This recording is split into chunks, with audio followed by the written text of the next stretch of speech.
ನಮಸ್ಕಾರ ಸ್ನೇಹಿತರೆ, ನಿಮಗೆಲ್ಲರಿಗೂ ಉಪಯೋಗವಾಗುವಂತಹ ಆರೋಗ್ಯಕ್ಕೆ ಸಂಬಂಧಪಟ್ಟಂತಹ ಒಂದು ವೇಟ್ ಲಾಸ್ ಪೌಡ್ರು ಅಥವಾ ಆರೋಗ್ಯಕ್ಕೆ ತುಂಬ ಅಗತ್ಯವಾಗಿರುವಂತಹ ಒಂದು ನಿಮಗೆ ಪೌಡ್ರನ್ನ ಹೇಗೆ ಮಾಡಿ ಅದನ್ನು ಉಪಯೋಗಿಸ್ಕೋಬೇಕು ಅನ್ನೋದನ್ನು ನಾನು ನಿಮಗೆ ತಿಳಿಸ್ಕೊಡ್ತಾ ಇದ್ದೀನಿ. ಸಂಪೂರ್ಣವಾಗಿ ವಿಡಿಯೋ ನೋಡಿ, ಎಲ್ರಿಗೂ ಇದ್ರ ಬಗ್ಗೆ ಮಾಹಿತಿ ಸಿಗುತ್ತೆ.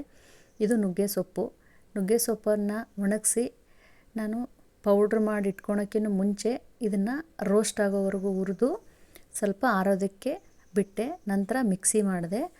ಇದ್ರ ಉಪಯೋಗ ತಿಳಿಸ್ತೀನಿ ನೋಡಿ.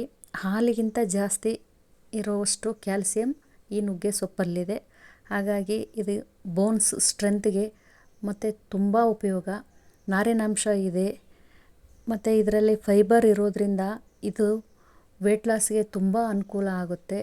ಮತ್ತು ವಿಟಮಿನ್ ಸಿ ಹೇರಳವಾಗಿದೆ ಇದರಲ್ಲಿ. ಆರೆಂಜು, ಲೆಮನ್ನು, ನೆಲ್ಲಿಕಾಯಲ್ಲಿ ಇರೋದಕ್ಕಿಂತನೂ ಜಾಸ್ತಿ ವಿಟಮಿನ್ ಸಿ ಈ ನುಗ್ಗೆ ಸೊಪ್ಪಲ್ಲಿದೆ. ಹಾಗಾಗಿ ದಯವಿಟ್ಟು ಎಲ್ಲರೂ ಇದನ್ನು ಉಪಯೋಗಿಸಿ ಅಂತ ನಾನು ಕೇಳ್ಕೊಳ್ತಾ ಇದ್ದೀನಿ. ನಾನು ಇದನ್ನು ಈ ಥರ ಉಪಯೋಗಿಸ್ತೀನಿ. ಊಟಕ್ಕಿಂತ ಮುಂಚೆ ತಗೋತೀನಿ.